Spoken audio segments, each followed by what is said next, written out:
ବନ୍ଧୁଗଣ, ଆଫ୍ରିକାର ଏକ ଦେଶ ଉଗାଣ୍ଡା, ଯେଉଁଠାରେ କାହାର ଚୁଟି ନାହିଁ ସବୁ ନଣ୍ଡା।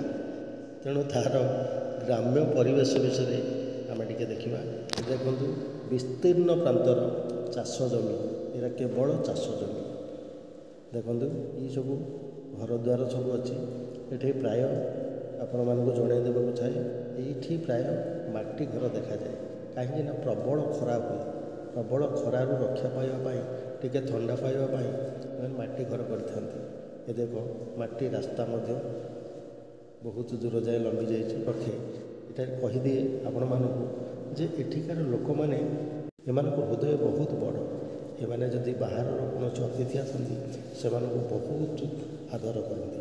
ଏଇ ଯେଉଁ ଘର ଗୁଡ଼ିକ ସବୁ ଦେଖୁଛନ୍ତି, ମାଟିରେ ତିଆରି ଘର ସବୁ, ମାଟି ରାସ୍ତା, ଏସବୁ ଗ୍ରାମ୍ୟ ପରିବେଶ।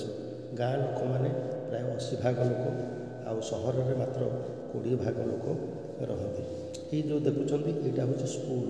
ଆପଣମାନେ ଦେଖିକି ଆଶ୍ଚର୍ଯ୍ୟ ହେବେ, ଏମିତି କ'ଣ ସ୍କୁଲ ଥାଏ?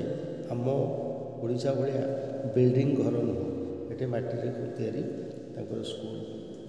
ଏ ଦେଖନ୍ତୁ ପିଲାମାନେ, ଏମାନେ ସବୁ ଛାତ୍ରଛାତ୍ରୀ।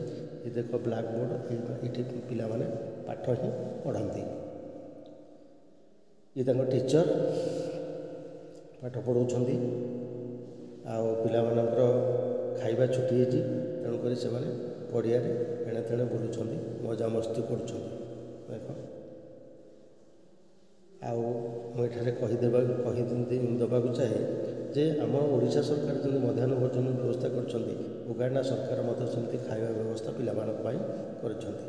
ଇଏ ଦେଖ, ଗୋଟିଏ ଛୋଟିଆ ଟାଉନ, ଯେଉଁଟା ଗାଁ ଲୋକମାନେ ଏଇଠି ଡିପେଣ୍ଡ କରନ୍ତି। ଏଠି କିଣାବିକା କରନ୍ତି। ଏଠି ଲୋକମାନେ ଆସିକି କିଣାବିକା କରନ୍ତି।